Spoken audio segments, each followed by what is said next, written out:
Hermanos, que el Señor les bendiga en esta hermosa mañana. Damos gracias al Señor Todopoderoso por concedernos un día más. Cuando estamos en la tormenta, el Señor está con nosotros. Y el Señor nos dice en su palabra: no temáis.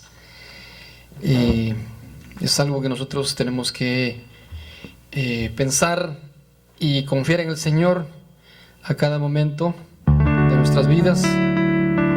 Este canto dice: puedes tener en medio de la tormenta. No importa lo que venga a nuestra vida, pero seguiremos confiando en el Señor, porque Él es nuestra fortaleza y nuestro socorro. Aleluya.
El Señor nos manda en su palabra a que nuestras vidas estén limpias y nos dice que debemos vivir en santidad, porque sin la santidad nadie verá a Dios. Y qué bueno que el Señor, en su infinita misericordia y gracia, nos perdona y limpia nuestras vidas y nuestros corazones. Digámosle al Señor: purifícame y renuévame.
Firmeza de mi espíritu. Gloria a Jesús.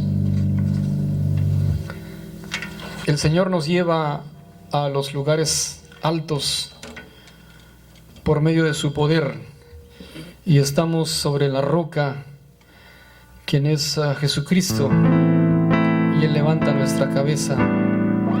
Él nos da fortaleza porque Él es nuestra gloria. Y aunque un ejército acampe alrededor nuestro, no temeremos porque Él está con nosotros. Gloria a Jesús.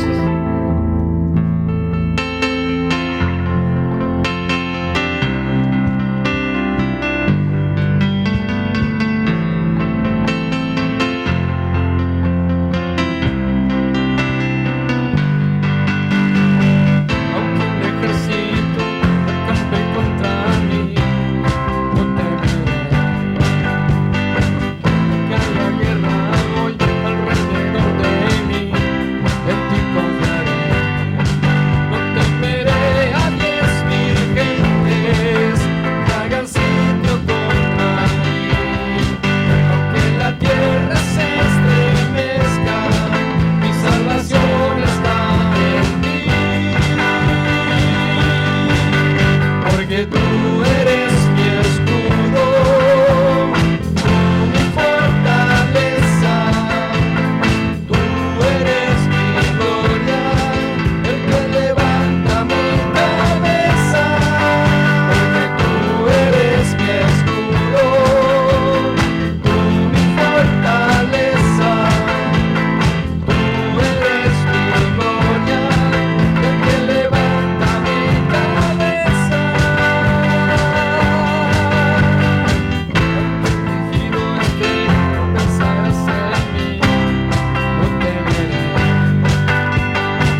mi cabeza, aleluya. Tú eres mi escudo y mi fortaleza, gloria a Dios. Loor al que loor merece, y solamente lo merece el Señor de señores y Rey de reyes. A Él sea la gloria, la honra, el poder, el honor. Bendito sea tu nombre, Señor. Aleluya. Loor a ti, mi Dios.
Gracias por sintonizarnos hoy a la Iglesia Bracewood Asamblea de Dios, el campo hispano, y a su servidor y ministro de hispanos, Sergio B. Garza. El título del sermón de hoy domingo es Herejía. Encontramos el estudio en 2 de Pedro, capítulo 2 y el verso 1. Donde Pedro nos dice, pero hubo también falsos profetas entre el pueblo, como habrá entre vosotros, falsos maestros que introducirán encubiertamente herejías destructoras y aún negarán al Señor que los rescató, atrayendo sobre sí mismos destrucción repentina. Ahora, solo en este pasaje dice, así como en el Antiguo Testamento, en tiempos pasados hubo falsos profetas y hasta maestros en nuestros días, podemos esperar lo mismo. Esto no es algo del pasado, esto es algo presente aún en estos días, en este siglo. Va a haber estos y ellos van a introducir encubiertamente herejías destructoras. Ahora, quiero que entienda, porque sigamos leyendo, dice, aún negarán al Señor que los rescató, atrayendo sobre sí mismos destrucción repentina. Esta gente no son gentes que vienen de afuera, hermanos, son gentes que están en la iglesia. Porque ellos niegan al Señor que los rescató. Fueron rescatados por el Señor y ahora lo están negando. Y esta gente Dios no los va a tolerar, porque dice aquí que ellos van a traer sobre sí mismos destrucción repentina. No tienen que esperar mucho tiempo. Nos está advirtiendo Pedro que tengamos cuidado. Debemos de andar vigilando, y prestando atención cuidadosa a lo que nos dicen o comparten o enseñan o profetizan. Tenemos que usar la palabra de Dios con ese fin. Ahora, hablando de herejías, déjeme dar unas definiciones de diccionarios castellanos, diccionarios bíblicos también. Según el diccionario griego, una de las definiciones de la palabra herejía es acto de captura. Asaltando una ciudad, por ejemplo.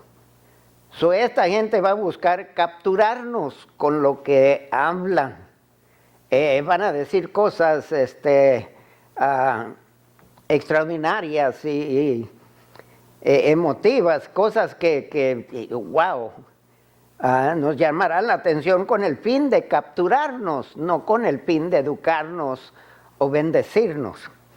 Otro sentido de la palabra herejía es elegir. Ellos quieren proveer otra alternativa y darnos a nosotros la opción de elegir en lo que estamos convencidos y es entre lo que ellos están compartiendo. Van a proveer esa oportunidad, van a dar opciones que elegir fuera de lo aprobado por la sana doctrina o por la palabra de Dios.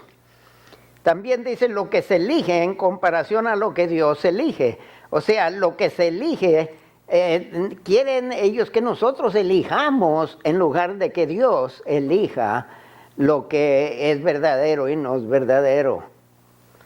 Un cuerpo de hombres siguiendo sus propios principios, o sea, una secta o un partido que se levante dentro de la misma iglesia y entretienen otros estudios. Disensiones derivadas de la diversidad de opiniones y objetivos, o sea, herejías son disensiones. Según el diccionario de Strong's, en español es elección, alternativa, partido, desunión, disensión, herejía o secta. No es una persona solitaria. Por eso dice falsos profetas, falsos maestros. Se levantará un grupo que creen igual, pero solo porque creen igual no quiere decir que creen bíblicamente. Hay que tener cuidado. Ellos quieren proveer opciones para que nosotros elijamos alternativas a lo que hasta este punto hemos creído y hemos aplicado y practicado en nuestras vidas. De repente salen con otra cosa. Y hay que cuidarnos. Un partido de desunión que se levanta y causa desunión. Disensión, según el diccionario castellano, es una creencia o doctrina contraria a los dogmas de la fe establecido por una religión, o es una postura contraria a los principios aceptados de una ciencia o de arte, en este caso de la palabra de Dios. Según la Enciclopedia Internacional Estándar Bíblica, en el Nuevo Testamento la palabra herejía se traduce 5 veces secta, 1 vez disensión y 2 veces herejía. Este es el conflicto que los traductores tienen en definir el sentido de la palabra herejía. En los tiempos, continúa la enciclopedia, en los tiempos del Nuevo Testamento se usó no solo para una enseñanza o un curso seguido, sino también para aquellos que se dedican a esa búsqueda, es decir, una secta o una asamblea de aquellos que abogan por una doctrina o modo de vida en particular diferente a lo que está establecido. Por ejemplo, el cristianismo llegó, en opinión mía, predicando la verdad. Y los fariseos y saduceos lo rechazaron. Hay que tener cuidado, no todo grupo que se levante va a ser falsos profetas o falsos maestros, pero hay que usar la palabra de Dios para definir si causan disensiones o si son sectas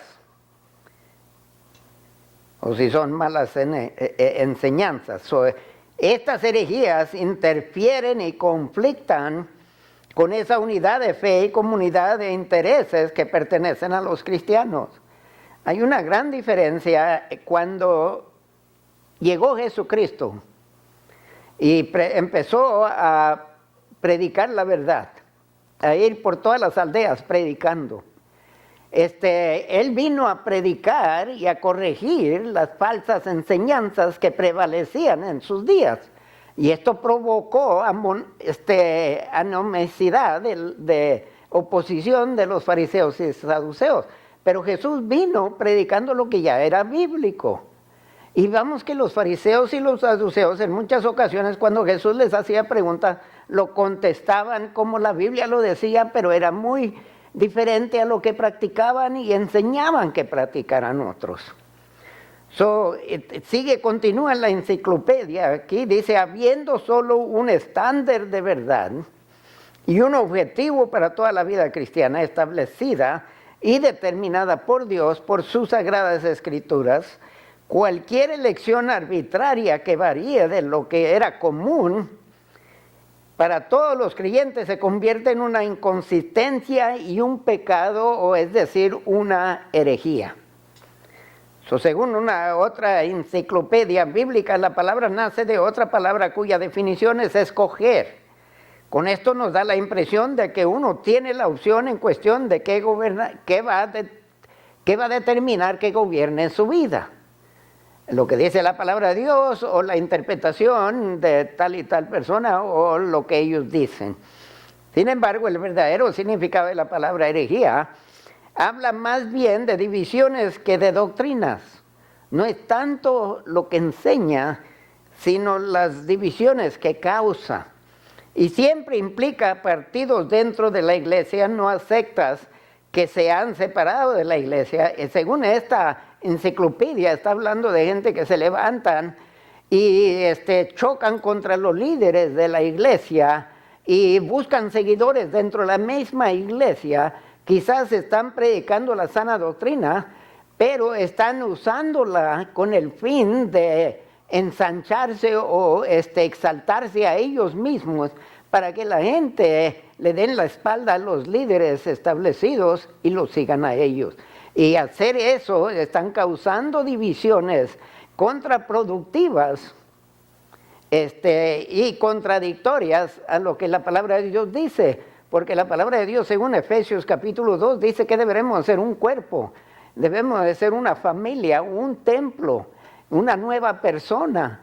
Y estos vienen y causan divisiones con las mismas enseñanzas, pero quizás son más elocuentes o quizás exageran, no sé. Pero ellos causan estas divisiones dentro de la misma iglesia.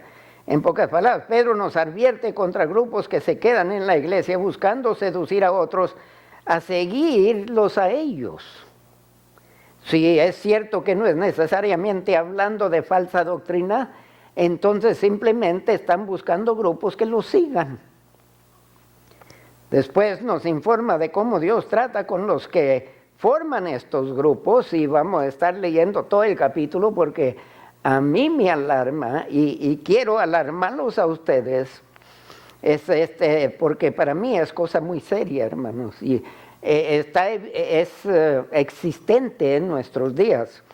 Que Dios nos ayude a conocer bien la palabra de Dios, que debe producir no diferentes fuentes, sino una solitaria, que produce unidad en Cristo Jesús, no desunión. Vamos a leer de nuevo, a empezar con segunda de Pedro, capítulo 2, y el verso 1.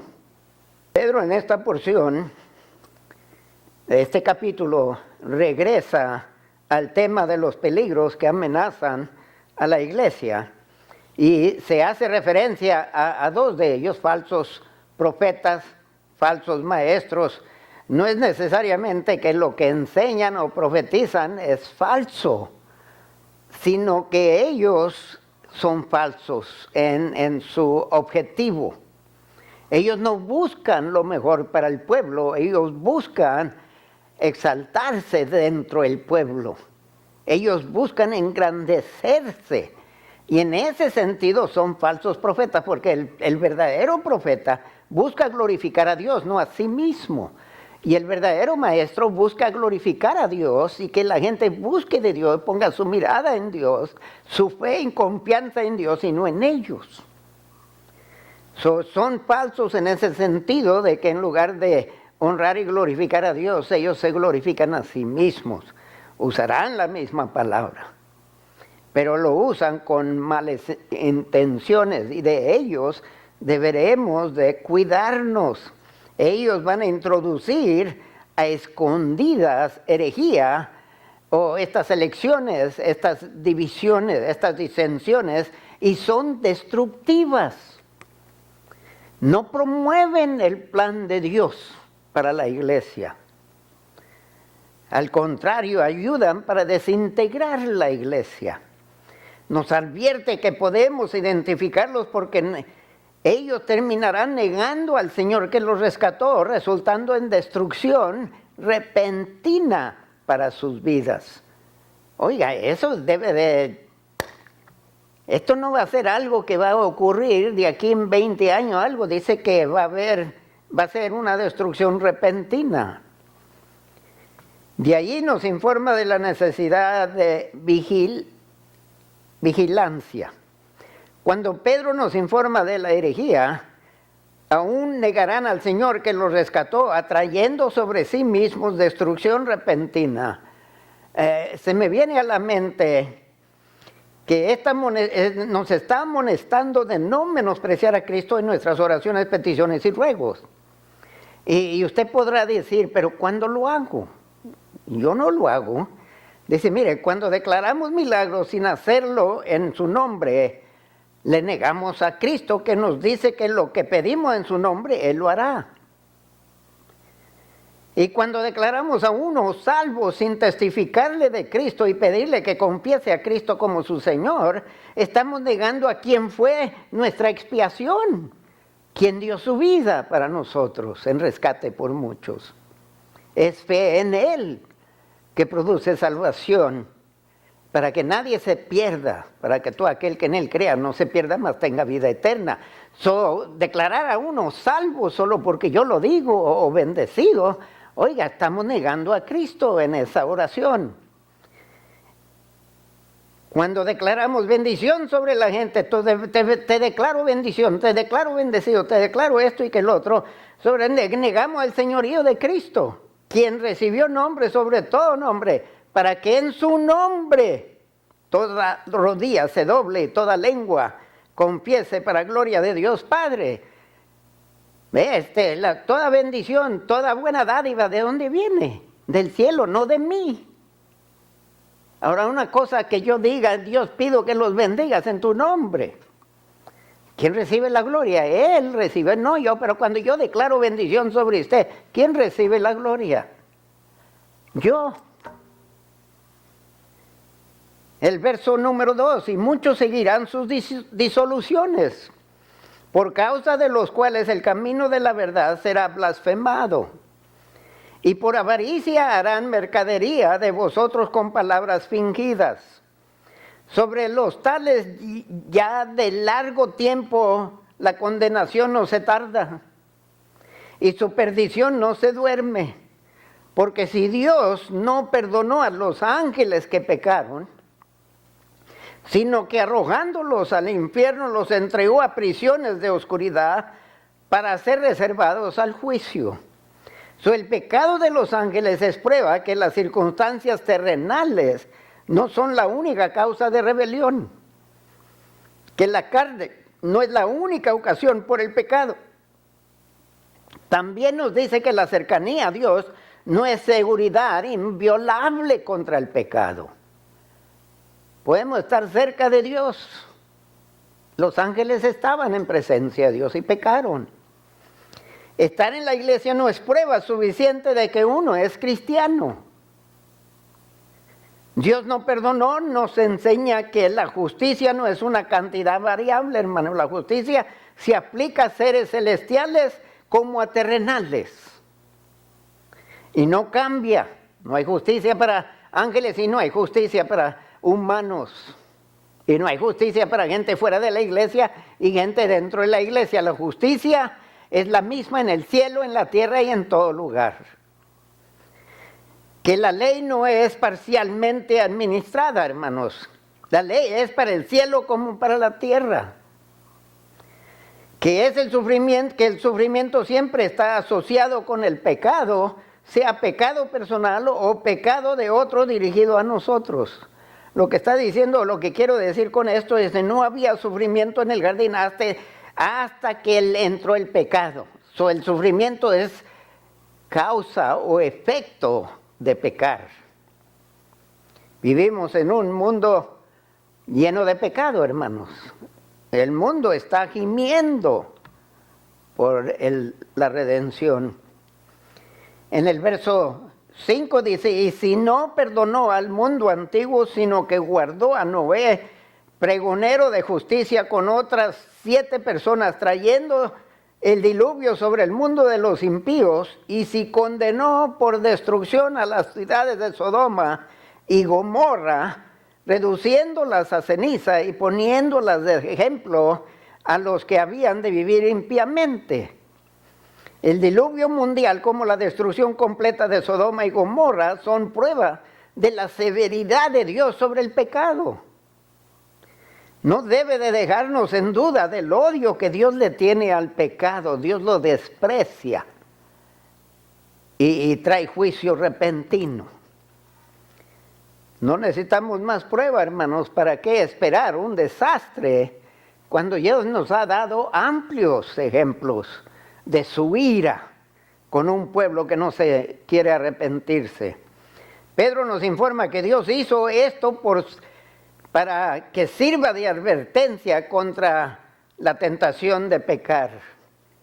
Continuación en el verso 7, y libró al justo Lot, abrumado por la nefanda conducta de los malvados, porque este justo que moraba entre ellos afligía cada día su alma justa, viendo y oyendo los hechos inicuos de ellos. Oiga, pero ¿por qué no se alejaba? El apóstol ilustró el efecto de tal interpretación falsa con el ejemplo de Lot, quien, aunque era un hombre justo, perdió su influencia en Sodoma. No pudo ganar a Sodoma, al contrario, Sodoma lo ganó a él y perdió todo. Eso hay que cuidarnos, no podemos jugar con el pecado, con todo lo que cause divisiones.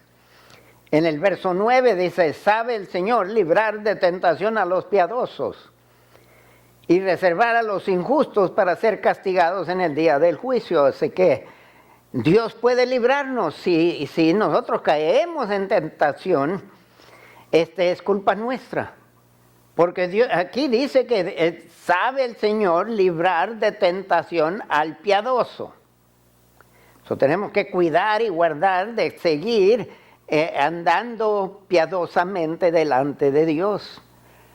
Si no lo logramos, caemos en tentación y terminamos pecando. Escuche bien, Él reserva a los injustos para ser castigados en el día del juicio. Y mayormente aquellos que, siguiendo la carne, andan en concupiscencia e inmundicia y desprecian el señorío de Jesucristo. Atrevidos y contumaces, no temen decir mal de las potestades superiores, mientras que los ángeles, que son mayores en fuerza y en potencia, no pronuncian juicio de maldición contra ellas delante del Señor. Si los ángeles no maldicen al diablo, hay que cuidar de no hacerlo nosotros tampoco, mejor dejarlo que Dios lo maneje. Yo no puedo maldecir al diablo, puedo pedir que Dios lo haga y Dios lo hará, pero a su tiempo y a su gusto, no a mi conveniencia. Si los ángeles no se atreven a maldecir al diablo y nosotros somos menos, está bien prestar atención, ¿no? En el verso 12 dice, pero estos hablando mal de cosas que no entienden, como animales irracionales nacidos para presa y destrucción, perecerán en su propia perdición. Lo que siembra uno, uno cosecha. Perecerán en su propia perdición. No pueden culpar a nadie. Recibiendo el galardón de su injusticia, ya que tienen por delicia el gozar de deleites cada día. Estos son inmundicias y manchas, quienes aún mientras comen con vosotros, y aquí está lo que acabo de decir, que ellos son del mismo grupo de nosotros, comen con nosotros, se recrean en sus errores, tienen los ojos llenos de adulterio, no se sacian de pecar, seducen a las almas inconstantes, tienen el corazón habituado a la codicia, nunca están satisfechos, quieren más y son hijos de maldición. Han dejado el camino recto y se han extraviado siguiendo el camino de Balaam, hijo de Beor, el cual amó el premio de la maldad. Fue reprendido por su iniquidad, pues una muda bestia de carga, hablando con voz de hombre, refrenó la locura del profeta. ¡Wow! Estos son fuentes sin agua y nubes empujadas por las tormentas, para los cuales la más densa oscuridad está reservada para siempre. Pues hablando palabras infladas y vanas, seducen con concupiscencia de la carne y de soluciones a los que verdaderamente habían huido de los que viven en error. Porque han huido de los que viven en error, no quiere decir que no podemos volver a caer a eso. La Biblia nos enfatiza en varios lugares que el pecador vuelve a su vómito. Pedro nos informa que estos falsos profetas y maestros, con sus herejías destructoras, buscan vanagloriarse con palabras infladas, con su conocimiento y su aprendizaje sobre otros quienes han huido de los que viven en error. Usan su educación para impresionar a la gente en lugar de impresionarlos con las verdades de la palabra. Buscan engañar a la gente con el estilo de vida de ellos como si fuera superior a los que piadosamente viven. El verso 19, les prometen libertad y son ellos mismos esclavos de corrupción, porque el que es vencido por alguno es hecho esclavo del que lo venció. Pedro anda en búsqueda de palabras para describir las características de aquellos a quienes tienen en mente él, o sea, los falsos profetas y los falsos maestros, es decir, que ellos se levantan de entre nosotros, y está tratando de describirlos, y nada más preste atención a algunas de las definiciones. Después de la más severa denuncia, los imaginó en su lujosa vida entregándose a todas las formas de licencia. Esa es una descripción de estos falsos profetas y falsos maestros. Usó a Balaam como una ilustración del mal, del amor del dinero o del premio. Él buscan un galardón ya en monedas, quizás en fama, en dinero, en prestigio, en lugar de buscar la gloria de Dios. Por dos frases describió gráficamente a tales profetas y maestros. Primero, son manantiales que atraen a las almas sedientas con la esperanza de satisfacción, pero no tienen agua. Segundo, son nubes impulsadas por una tormenta, y esto dice la verdad más profunda acerca de estos hombres, hermanos, quienes, lejos de ministrar descanso y paz, son servidores de disturbios tras disturbios y son llevados por los vientos, son controlados por los cambios, en lugar de permanecer firmes en Cristo. Verso 20 dice, ciertamente, si habiéndose ellos escapado de las contaminaciones del mundo por el conocimiento del Señor y Salvador Jesucristo, enredándose otra vez en ellas, son vencidos, su postrer estado viene a ser peor que el primero. Mejor les hubiera sido no haber conocido el camino de la justicia, que después de haberlo conocido, volverse atrás del santo mandamiento que les fue dado. Pero les ha acontecido lo del verdadero proverbio: el perro vuelve a su vómito y la puerca lavada a revolcarse en el cieno. En Pedro no encontramos un manejo delicado de la enseñanza falsa y menos de los falsos profetas y falsos maestros. Pedro aquí no tiene compasión con esta gente y justamente causan mucho daño, confunden mucha gente, se arrastran con los débiles, no tienen compasión de los débiles. Por eso Pedro está aquí mostrándole falta de compasión a ellos. El apóstol muestra que el efecto de la falsa enseñanza es siempre la negación del poder de Cristo. Negar los problemas de su señoría en toda forma de maldad. Negar al Señor en cualquier particular es soltar la esclavitud del alma hacia el Señor Jesucristo y abrir la puerta para la entrada de todo mal. En pocas palabras, es denunciar la señoría de Cristo, destronar a Cristo de nuestras vidas y declararnos Señor de nosotros mismos y entronarnos de nuevo sobre nuestras vidas. Entonces, ¿para qué vinimos a Cristo en primer lugar? Hay que cuidarnos. Lea de nuevo el capítulo, hermanos, y tome muy a pecho estas advertencias de Pedro, porque se levanta esta gente entre nosotros. Hay que andar velando y orando y estudiando, meditando en su palabra. Presten atención a la palabra de Dios, hermanos. Les exhorto de todo corazón. Si es cierto que se acerca Cristo para arrebatar la iglesia, a darle más seriedad a esto. Y si usted cumple con algunas descripciones aquí, es tiempo para arrepentirse. Es tiempo para arrepentirse. Dios es tardo para la ira. Aproveche. Lo espero el domingo siguiente con otro mensaje. Cuídense. Yo y mi esposa estamos y seguimos orando por ustedes. Los apreciamos, los amamos y pedimos que Dios los cuide, los proteja y provea y que no les falte en Cristo Jesús. Amén.